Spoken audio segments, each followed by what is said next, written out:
গল্পকথনে আপনাদের আমন্ত্রণ। পড়ছি হুমায়ূন আহমেদের আমরা কেউ বাসায় নেই। আজ থাকছে দ্বিতীয় পর্ব। গল্প শুনতে ভালো লাগলে সাবস্ক্রাইব করার অনুরোধ রইল। সোমবারে বাবার দুটো ক্লাস। এই দিন তিনি সকাল 7টার আগে বাড়ি থেকে বের হন। এত সকালে রহিমার মার ঘুম ভাঙে না বলে নাস্তা তৈরি হয় না। আমাকে দোকান থেকে নাস্তা নিয়ে আসতে হয়। 2টা পরোটা, বুন্দিয়া আর একটা ডিম সেদ্ধ। বাবা ডিমের কুসুম খেয়ে সাদা খোসা আমার দিকে এগিয়ে দিয়ে বললেন, লবণের ছিটা দিয়ে খেয়ে ফেল। অন্যের উচ্ছিষ্ট খাওয়া নোংরা ব্যাপার। বাবার দিকে তাকিয়ে প্রতি সোমবারে আমাকেই এই কাজটি করতে হয়। 2টো পরোটা তিনি খেতে পারেন না, একটা বেঁচে যায়। এই অর্ধেকের ভিতর বুন্দিয়া দিয়ে তিনি রোলের মতো বানিয়ে ফেলেন। বলেন, খেয়ে ফেল। বুন্দিয়া রোলও আমাকে খেতে হয়। সোমবার ভোর আমার জন্য অশুভ। আজ সোমবার বাবা বিশ্ববিদ্যালয়ে যাওয়ার জন্য তৈরি হচ্ছেন না। চাপকলের কাছে লাল প্লাস্টিকের চেয়ারে টিভি বিজ্ঞাপনের NFL-এর চেয়ারম্যানের মতো বসে আছেন। আমি বললাম, টাকা দাও, নাস্তা নিয়ে আসি। বাবা বললেন, তুই আমাকে ডিকশনারিটা এনে দে। আমি ডিকশনারি এনে দিলাম। বাবা গম্ভীর ভঙ্গিতে ডিকশনারির পাতা উল্টাতে লাগলেন। আগেই বলেছি, মা কখনোই 10টা-11টার আগে ঘুম থেকে উঠতে পারেন না। আজ সবই এলোমেলো। 8টার সময় মার ঘুম ভেঙে গেল। মা উঠানে এসে চিন্তিত গলায় বললেন, কি হয়েছে, ইউনিভার্সিটি যাবে না? বাবা বললেন, না। না কেন, শরীর খারাপ? বাবা ডিকশনারি বন্ধ করতে করতে বললেন, কাছে আসো, কাম ক্লোজার। মা ভীত গলায় এগিয়ে এলেন। বাবা ফিসফিস করে মাকে কিছু বললেন। কি বললেন আমি শুনতে পেলাম না, তবে নিশ্চয়ই গুরুত্বপূর্ণ কোনো কথা। মার মুখের হা বড় হয়ে গেল। বুকে হাত দিয়ে ঘন ঘন নিঃশ্বাস নিতে লাগলেন। তার মাথা মনে হয় ঘুরছে। তিনি পড়ে যাওয়ার মতো ভঙ্গি করলেন। বাবা চেয়ার থেকে উঠে মাকে ধরে চেয়ারে বসিয়ে দিয়ে নিজের ঘরে চলে গেলেন। আমি মার সামনে দাঁড়ালাম। চিন্তিত গলায় বললাম, মা, কোনো সমস্যা? মা বললেন, তোর বাবা গাড়ি কিনেছে, ক্রিম কালারের গাড়ি। 9টার সময় ড্রাইভার গাড়ি নিয়ে আসবে। ড্রাইভারের নাম ইসমাইল। কি কাণ্ড দেখেছিস? তোর বাবা গাড়ি কিনে ফেলেছে। আল্লাহ গো, আমার এখনও বিশ্বাস হচ্ছে না। মনে হয় স্বপ্ন দেখছি। টগরকে ডেকে তুলে গাড়ি কেনার কথা বল। এত বড় একটা ঘটনা, সে ঘুমাচ্ছে, এটা কেমন কথা? রহিমার মাকেও ডেকে তুল, সে শুনলে খুশি হবে। ভাইয়াকে বাবা নিজেই ডেকে তুললেন। গম্ভীর গলায় বললেন, তুই ইঞ্জিনিয়ার মানুষ, গাড়ির কলকবজার কি অবস্থা দেখে নে। ভাইয়া বলল, কিসের কলকবজা দেখব? গাড়ির, একটা গাড়ি কিনেছি। ভাইয়া হাই তুলতে তুলতে বলল, খামাখা গাড়ি কিনেছ কেন? বাবা হতাশ গলায় বললেন, গাড়ির প্রয়োজন আছে, এই জন্য কিনেছি। আমার তো নানা জায়গায় যেতে হয়, তোর মতো বিছানায় শুয়ে থাকলে হয় না। ভাইয়া বলল, তুমি শুধু ইউনিভার্সিটি যাও, সেখান থেকে বাসায় আসো, তোমার জন্য রিকশাই যথেষ্ট। নতুন গাড়ির প্রতি ভাইয়ার অনাগ্রহে মা পুষিয়ে দিলেন। তার বয়স 5 বছর কমে গেল। গলার স্বরে কিশোরী ভাব চলে এলো। আমাকে আহ্লাদি গলায় বললেন, তোর বাবা বলেছেন আমাকে নিয়ে লং ড্রাইভে যাবে। শাড়ি কোনটা পরবো বলতো? বিয়ের শাড়িটা পরবো? পরতে পারো, বাবাকে ভুলিয়ে ভালিয়ে শেরওয়ানি পাগড়ি পরিয়ে দাও। মা বললেন, ঠাট্টা করিস না, চট করে যা, মসজিদের ইমাম সাহেবকে ডেকে নিয়ে আয়, নতুন গাড়িতে দোয়া বক্সে দেবেন। ইমাম বাইরে থেকে আনতে হলো না, গাড়ির সঙ্গে চলে এলেন। গাড়ির ড্রাইভার ইসমাইল দেখে মনে হলো দেওবন্ধ মাদ্রাসার শিক্ষক। হাঁটুর গোড়ালির উপর পায়জামা, সবুজ পাঞ্জাবিও হাঁটু ছাড়িয়ে অনেক দূর নেবে গেছে। মুখ ভর্তি চাপদাড়ি, চোখে সুরমা, নামাজ পড়ে কপালে স্থায়ী দাগ ফেলে দিয়েছেন। ভাইয়া হুড খুলে গাড়ির ইঞ্জিন পরীক্ষা করে বলল, ইঞ্জিন তার জীবনের শেষ প্রান্তে চলে এসেছে। যে কোনো দিন ফোঁস করে নিঃশ্বাস ফেলে ইন্তেকাল করবে। এই যে বসবে আর উঠবে না।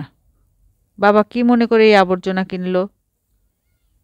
ড্রাইভার ইসমাইল বলল, ইঞ্জিন খুব ভালো অবস্থায় আছে ভাইজান, বাঘের বাচ্চা ইঞ্জিন। ভাইয়া বলল, বাঘের বাচ্চা হলে খুবই ভালো কথা, হালুম হালুম করে গাড়ি চলবে, মন্দ কি? বাবা এবং মা বিয়ের শাড়ি পরে বাঘের বাচ্চা ইঞ্জিনের গাড়িতে করে বের হলেন। রহিমার মা ঠোঁটে লিপস্টিক মেখে তাদের সঙ্গে গেল। সে বসল ড্রাইভারের পাশে। তার গাম্ভীর্য দেখার মতো।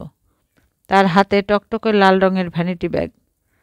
2 ঘন্টা রিক্সা করে, তারপর ভাড়া করে সিএনজিতে 3 জন ফিরল।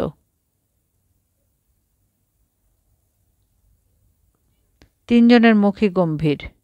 রহিমার মার চোখে পানি। বাবার নতুন কেনা গাড়ির ইঞ্জিন বসে গেছে।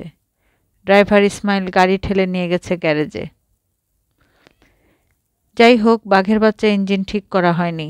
যে টাকায় বাবা তার ইউনিভার্সিটির প্রক্টরের কাছ থেকে গাড়ি কিনেছেন, তার কাছাকাছি টাকা লাগছে ইঞ্জিন সারতে।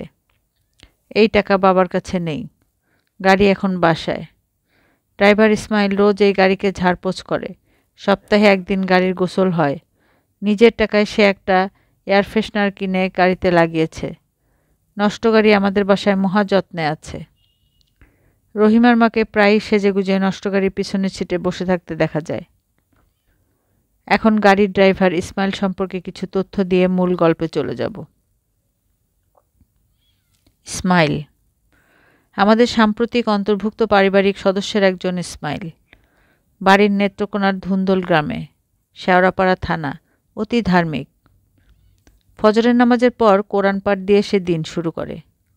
কোনো নামাজের ওয়াক্তে আজান না দিলেও সে মাগরিবের আজান দেয়। প্রায়ই শোনা যায় সে রোজা। বাসার কিছু কাজকর্মে সে সাহায্য করে, যেমন বাজার করা, উঠান ঝাড় দেয়া, টবে পানি দেয়া। তার একটি কর্মদক্ষতায় ভাইয়া মুগ্ধ। ইসমাইল একাই একটা মুরগি জবে করতে পারে। 2 হাঁটুতে মুরগির পা চেপে ধরে এই কাজটি সে করে। রহিমার মা ইসমাইলের কর্মকাণ্ড নিবিড় পর্যবেক্ষণে রেখেছে। ভাইয়ার সাথে এই বিষয়ে সে মত বিনিময় করেছে। যেমন একদিন শুনলাম সে ভাইয়াকে বলছে, লোকটা ভাবের মধ্যে আছে। মেয়ে ছেলে দেখলে সঙ্গে সঙ্গে চোখ বন্ধ করে, মাথা ঘুরিয়ে নেয়। ভাইয়া বলল, মওলানা মানুষ, এটাই তো স্বাভাবিক। রহিমার মা বলল, থুন ফালাইয়া, কত মওলানা দেখলাম, ইশারার অপেক্ষা, ইশারা পাইলেই ফাল পারব। ইশারা দিচ্ছ না? সময় হোক, সমান হলেই দিব, তখন দেখা যাবে কত বড় মুন্সি। ইশারাটা দিবে কিভাবে? সব তো আপনারে বলবো না, এক একজনের জন্য এক এক ইশারা। আপনার জন্য যে ইশারা খাটবে, মুন্সির জন্য সেটা খাটবে না। ভাইয়া আগ্রহ নিয়ে বলল, আমাকে একবার একটা ইশারা দিও তো, দেখি ঘটনা কি। আমাদের সংসারের চাকায় এভাবেই ঘুরছে। বাবা ক্লাসে যাচ্ছেন, ফিরে আসছেন। রহিমার মা নষ্ট গাড়ির দরজা খুলে পিছনের সিটে বসে থাকছে। সন্ধ্যাবেলায় ড্রাইভার ইসমাইল কলপারে দাঁড়িয়ে আজান দিচ্ছে। ভাইয়া বই উল্টা করে পড়ছে। রহিমার মা অপেক্ষায় আছে ইশারার। এমন সময় গুরুত্বপূর্ণ ঘটনা ঘটল। সকাল 11টা। বাবা কাজে চলে গেছেন। রহিমার মা ঘর ঝাড় দিচ্ছে এবং নিজের মনে কথা বলছে। তার মন মেজাজ খারাপ থাকলে অনর্গল নিজের মনে কথা বলে। মায়ের ঘর থেকে টিভির আওয়াজ আসছে। বাবা অফিস যাওয়ার পরপর মা একটা হিন্দি সিনেমা ছেড়ে দেন। রহিমার মা কাজের ফাঁকে ফাঁকে 2-3 মিনিট করে দেখে। ভাইয়া চিত হয়ে শুয়ে আছে। তার হাতে উল্টা করে ধরা বই। ভাইয়া উল্টা করে বই পড়লে ধরে নিতে হবে তারও মন খারাপ। ভাইয়া বই নামিয়ে রাখতে রাখতে বলল, কুতবিদ্যাথীন সুখম। আমি বললাম, এর মানে কি? ভাইয়া হাই তুলতে তুলতে বলল, বিদ্যা শিক্ষার্থী মানুষের মনে সুখ নাই। সংস্কৃত কোথায় শিখলে? কোথায় শিখেছি সেটা ইম্পর্টেন্ট না, কিছু বলতে পারছি এটাই ইম্পর্টেন্ট। ধর্মপ্রচারকদের বিভিন্ন সময় নানান ভাষায় কোটেশন দেবার ক্ষমতা থাকতে হয়। তুমি ধর্মপ্রচার করছো? ভালোবাসার বিপরীত শব্দ কি বল দেখি? ঘৃণা। আমার ধর্মের মূল বিষয় হচ্ছে ঘৃণা। এই ধর্মে সবাই একে অন্যকে ঘৃণা করবে। তোমার ধর্মের নাম কি? রগট ধর্ম। টগর উল্টা করে হয়েছে রগট। রগট ধর্ম 3 স্তম্ভের উপর দাঁড়ানো: ঘৃণা, হিংসা, বিদ্বেষ। এই ধর্মের মানুষদের সপ্তাহে একটা মন্দ কাজ করতে হবে, নয়তো তার ধর্মনাশ হবে। আমি ভাইয়ার দিকে তাকিয়ে আছি। সে ফাজলামি করছে কিনা এখনও বুঝতে পারছি না। ভাইয়া অবশ্য ফাজলামি করা টাইপ না। তার মাথায় কিছু একটা নিশ্চয়ই খেলছে। ভাইয়া হাই তুলতে তুলতে বলল, একটা কাজ করে দিতে পারবি? আমি বললাম, কি কাজ বলো? একটা মেয়ের ঠিকানা লিখে দিচ্ছি। মেয়েটাকে এবং মেয়ের মাকে নিয়ে আসবি। তারা এখন থেকে এ বাড়িতে থাকবে।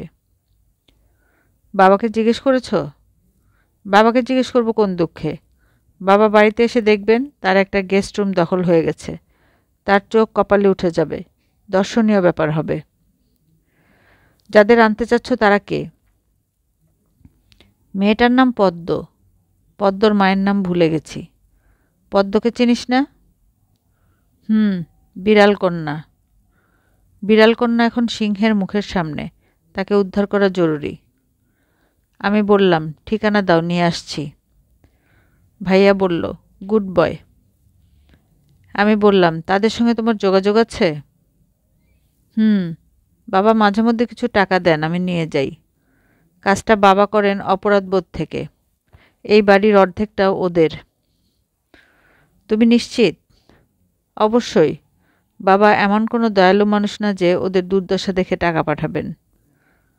তার হচ্ছে হিসাবের পয়সা। ওদের এ বাড়িতে এনে তোলার পরের ব্যাপারটা ভেবেছ? না, আমি বর্তমানে বাস করি, অতীতে না, ভবিষ্যতেও না। তোমার কর্মকাণ্ড তো রগট ধর্মের সঙ্গে যাচ্ছে না। তুমি পদ্ম ও তার মাকে দয়া করছো, ভালো কাজ করছো। রগটরা কি এই কাজ করতে পারে? ভাইয়া হাসতে হাসতে বলল, দয়া দেখাচ্ছি তোকে কে বলল? এরা এ বাড়িতে এসে উঠলেই ধুন্দুমার লেগে যাবে। বাবা আতপাগলের মতো হবেন। মা ঘন ঘন মূর্ছা যাবেন। আমার রগট ধর্ম এই জিনিসটাই চায়: ঝামেলা, সন্দেহ, ঈর্ষা, পরস্পরের প্রতি অবিশ্বাস। আমি বললাম, সিএনজি ভাড়া দাও, সিএনজিতে করে নিয়ে আসি। ভাইয়া উঠে বসতে বসতে বলল, ব্যাপারটা তো সহজ না। পদ্ম মেয়েটা আছে মহাবিপদে। আজ তাকে জোর করে বিয়ে দেওয়া হচ্ছে। তুই একা কিছু করতে পারবি না। তোকে মেরে তক্তা বানিয়ে দেবে। তোর সঙ্গে লোকজন যাবে, ওরাই ব্যবস্থা করবে। এখন বাজে কয়টা? 11:20।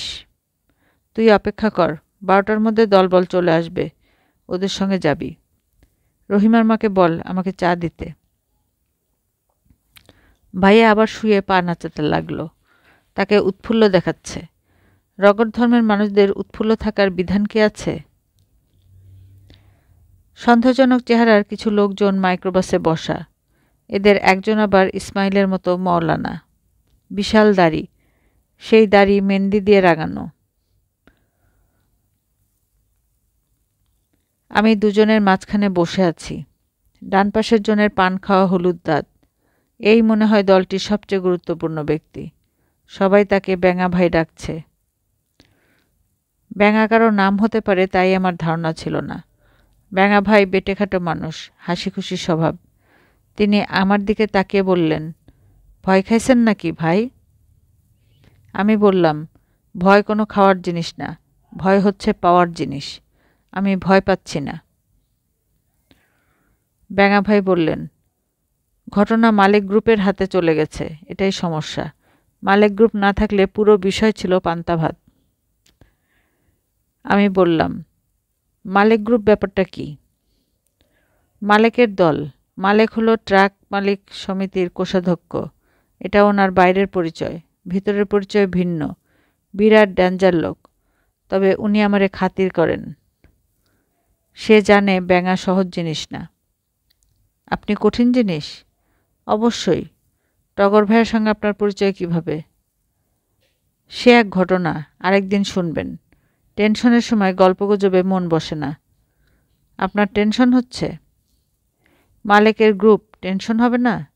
বিপদের সময় আমি সঙ্গে মওলানা রাখি। মওলানা দোয়া খায়ের করতে থাকে যেন বিপদ হালকা হয়, অল্পের উপর দিয়ে যায়।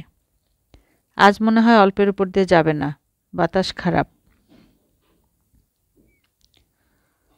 আগারগাঁওয়ের এক বস্তির কাছে মাইক্রোবাস থামল। মওলানা আর আমাকে রেখে ব্যাঙা দলবল নিয়ে চলে গেল। ড্রাইভার তার সিটে বসা, তার দৃষ্টি তীক্ষ্ণ। ব্যাঙা যেদিকে গিয়েছে ড্রাইভার সেদিকেই তাকিয়ে আছে। সেও নিশ্চয়ই এই দলের সঙ্গে যুক্ত। সামনের দিক থেকে একটা ইয়েলো ক্যাব এসে মাইক্রোবাসের পাশে থামল। সাফারি গায়ে মোটাসোটা একজন নামল। কিছুক্ষণ মাইক্রোবাসের দিকে তাকিয়ে থেকে সে বস্তির ভিতর ঢুকে গেল। মাইক্রোবাসের ড্রাইভার বলল, হাওয়া গরম, শামসু চলে আসছে। আমি বললাম, শামসুকে? ভেজালের জিনিস। শামসু আছে আর ভেজাল নাই এমন কোনো দিন ঘটে নাই। কীরকম ভেজাল? লাশ পড়ে যায়, এই হলো ভেজাল। আমি হতভম্ব। ঘটছেটা কি? ড্রাইভার বলল, ভাইজান আপনি ভয় খায়েন না, বিপদ দেখলে গাড়ি টান দিব। আপনার এ বিপদের বাইরে রাখার নির্দেশ আছে। অর্ডার কে দিয়েছে? টগর ভাই? ড্রাইভার মধুর ভঙ্গিতে হাসল। আমার প্রশ্নের জবাব না দিয়ে বলল, সিগারেট ধরান। সিগারেটের ধোঁয়া টেনশনের আসল ওষুধ। আমি সিগারেট খাই না। খান না ভালো কথা, আজ খান। দেখেন টেনশন কেমনে কমে। টেনশনে গাঁজা খেলে টেনশন বাড়ে। সিগারেট গাঁজা দুটাই ধোঁয়া, কাজ দুই রকম।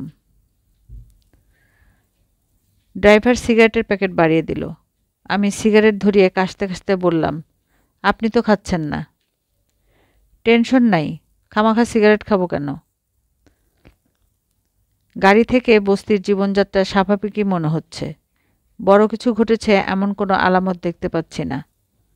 আধা ন্যাংটা ছেলেপুলে হুটোপুটি করছে, সাইকেলের চাকা নিয়ে খেলছে। খেলার উত্তেজনা ছাড়া এদের মধ্যে বাড়তি কোনো উত্তেজনা নেই। কালো মাটির হাঁড়ি নিয়ে একজন চাক ভাঙা মধু বিক্রি করছে। বস্তির মহিলারা কেউ কেউ দরদাম করে কিনছে। মধুর সঙ্গে তারা চাকের একটা অংশও পাচ্ছে।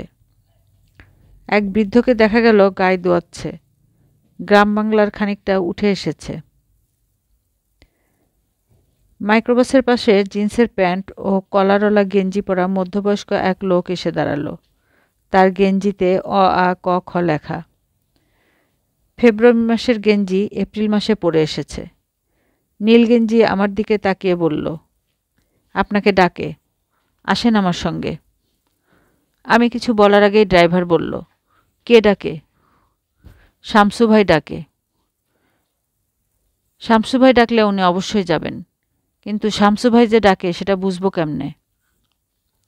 ওনাকে এসে ডেকে নিয়ে যেতে বলেন। এটা সম্ভব না, ওনারে আমার সঙ্গে যেতে হবে। এক্ষণ গাড়ি থেকে নামতে বলেন। ড্রাইভার গাড়ি স্টার্ট দিতে দিতে বলল, উনি গাড়ি থেকে নামতে পারবেন না, ওনার পায়ে সমস্যা। ওনারা কি কোলে করে নিতে পারবেন? কোলে করে নিতে পারলে কোলে উঠে নিয়ে যান। বলতে বলতেই ড্রাইভার গাড়ির এক্সেলেটারে চাপ দিল। নীল গেঞ্জি লাফ দিয়ে সরল। আমরা কিছুক্ষণের মধ্যেই ফার্মগেটে চলে এলাম। তাজ রেস্টুরেন্ট নামের এক রেস্টুরেন্টের সামনে এখন গাড়ি থেমে আছে। ড্রাইভার বলল, ভাইজান চা কফি কিছু খাবেন? এরা ভালো কফি বানায়। ড্রাইভারের কথায় কোনো টেনশন নাই। হুট করে গাড়ি নিয়ে পালিয়ে আসা যেন খুবই স্বাভাবিক ঘটনা। মওলানা বললেন, গোশত পরোটা খাবো, ভুক লাগছে। আমরা গোশত পরোটা খেলাম, কফি খেলাম। ড্রাইভার বলল, মোবাইলে কল পাওয়ার পরে যাব। মামলা ফয়সালা হতে সময় লাগবে। আমাদের দলে লোক কম, এটাই সমস্যা। এক ব্যাঙা ভাই কয়দিক দেখবে? মওলানা বললেন, কথা সত্য, একজনের উপর অত্যধিক চাপ। সন্ধ্যা মিলাবার পর আমাদের যেতে বলা হলো। আমরা উপস্থিত হবার কিছুক্ষণের মধ্যে কালো বোরকায় ঢাকা একজনকে নিয়ে ব্যাঙা ভাই উপস্থিত হলেন। তার সঙ্গে আরও লোকজন আছে। ব্যাঙা ভাই হাসি মুখে বললেন, স্বামী দিতে স্ত্রীর মিলন ঘটায় পেরেছি, এতেই আমি সুখী। বড় একটা সওয়াবের কাজ হয়েছে। স্বামী থাকা অবস্থায় অন্যের সঙ্গে বিবাহ হলে আল্লাহর গজব পড়ত। মওলানা ঘন ঘন মাথা নাড়ছেন। ব্যাঙা ভাই মওলানার সঙ্গে সবার পরিচয় করিয়ে দিলেন। ইনি এদের বিয়ের কাজী ছিলেন। এদের বিয়ে উনি পড়িয়েছেন। 5 লাখ টাকা দেনমোহরের বিবাহ, অর্ধেক উসুল। ঠিক না কাজী সাহেব? মওলানা বললেন, সামান্য ভুল করেছেন। দেনমোহর ছিল 4 লাখ। আমার সঙ্গে বিশেষভাবে পরিচয় করানো হলো। ব্যাঙা ভাই আমার হাত ধরে বললেন, ইনি পদ্মের স্বামী, আমার ওস্তাদের ছোট ভাই দামান। সবাইরে আসসালামু আলাইকুম দেন। আমি বললাম, আসসালামু আলাইকুম। সবাই গম্ভীর হয়ে গেল, কেউ সালামের উত্তর দিল না। ব্যাঙা ভাই তার দল নিয়ে গাড়িতে উঠলেন, রাজনৈতিক নেতাদের মতো হাত নাড়লেন। মাইক্রোবাস চলতে শুরু করল। ব্যাঙা ভাই তৃপ্তির গলায় বললেন, বিরাট ঝামেলা লেগে গিয়েছিল। শামসু ভাইকে দেখলাম প্যান্টের পকেটে হাত দিল। আমি বললাম, শামসু ভাই, যন্ত্রপাতি শুধু আপনার আছে, অন্যের নাই এরকম মনে করবেন না। আমার উপর ওস্তাদের অর্ডার, মেয়ে নিয়ে যেতে হবে। শামসু বলল, আপনার আবার ওস্তাদ আছে নাকি? আমি বললাম, তারা চলাফেরার পথে ওস্তাদকে সালাম দেয়। রাস্তাঘাটে যে পিপিলিকা চলাফেরা করে তাদেরও ওস্তাদ থাকে। তাদের যদি ওস্তাদ থাকে, আমার কেন থাকবে না? মাইক্রোবাস ফার্মগেটের তাজ হোটেলে গেল। ব্যাঙা ভাই আমার দিকে তাকিয়ে ক্লান্ত গলায় বললেন, আপনি এখান থেকে সিএনজি নিয়ে চলে যান। মাইক্রোবাস নিয়ে যাওয়া ঠিক হবে না। বোরকাওয়ালি বোরকা খুলেছে। অধিক শোকে পাথর, কথাটি সে সত্যি প্রমাণ করেছে। তাকে দেখে মনে হচ্ছে সে মৃত মানুষ। আমি বললাম, পদ্ম, তুমি কি আমাকে চিনতে পেরেছ? সে জবাব দিল না, আমার দিকে তাকালোও না। আমি বললাম, খুব ছোটবেলায় তুমি তোমার মাকে নিয়ে আমাদের বাসায় এসেছিলে। হাতে একটা কঞ্চি নিয়ে বিড়াল তাড়াচ্ছিলে। তোমার কি মনে আছে? পদ্ম মৃদু গলায় কি যেন বলল। বড় বড় করে কয়েকবার নিঃশ্বাস নিয়ে মাথা ঘুরে গাড়ির সিট থেকে নিচে পড়ে গেল। আমি তাকে তুলতে গিয়ে প্রথম লক্ষ্য করলাম জ্বরে তার শরীর পুড়ে যাচ্ছে।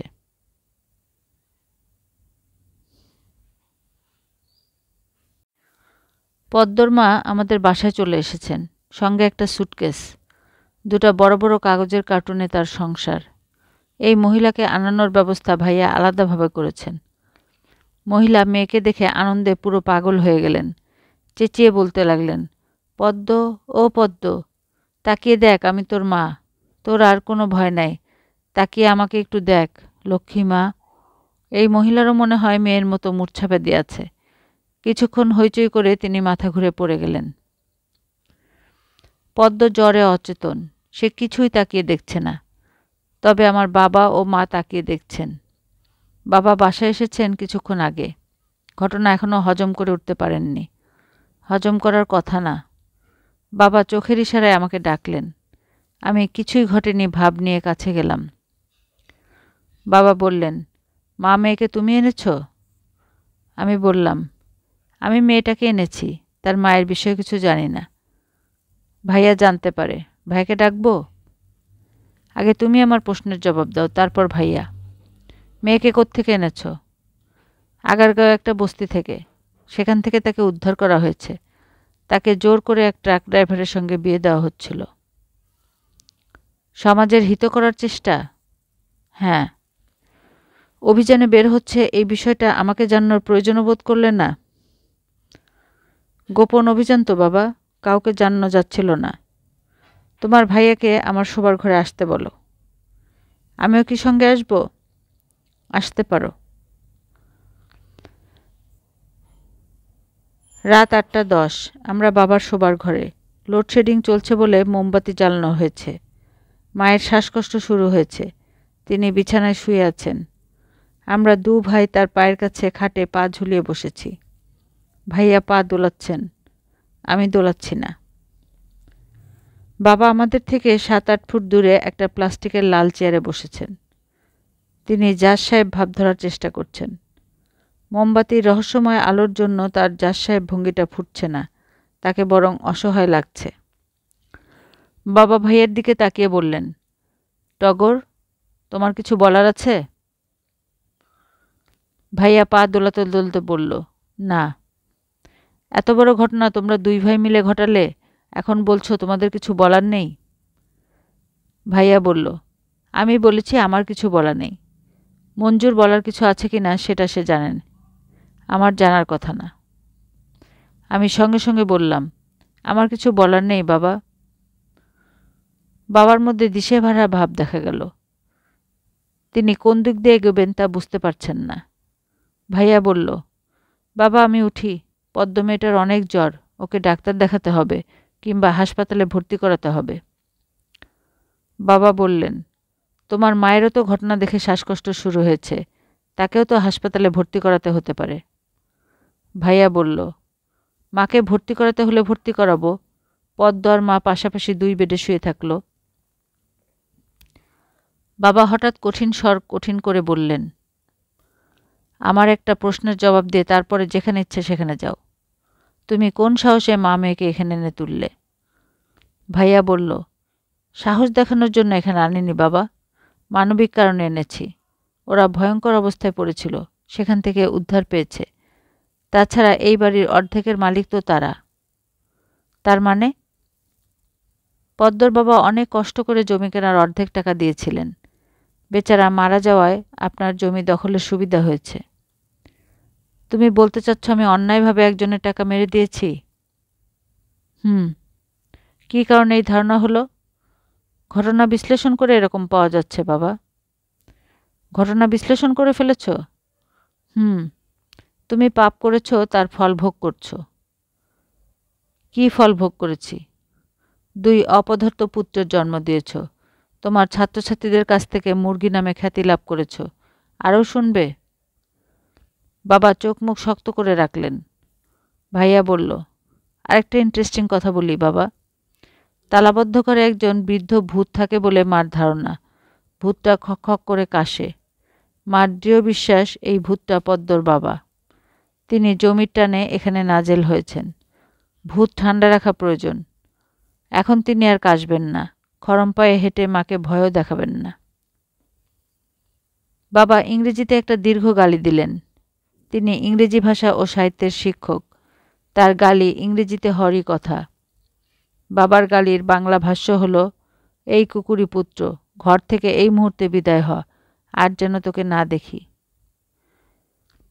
গালি শুনে ভাইয়া সুন্দর করে হাসল। হাসতে হাসতে বলল, কালো হয়েং নিরবধি পিপুলা চ পৃথ্বী, এর অর্থ হলো অন্তকাল ও বিশাল পৃথিবী রহিয়াছে।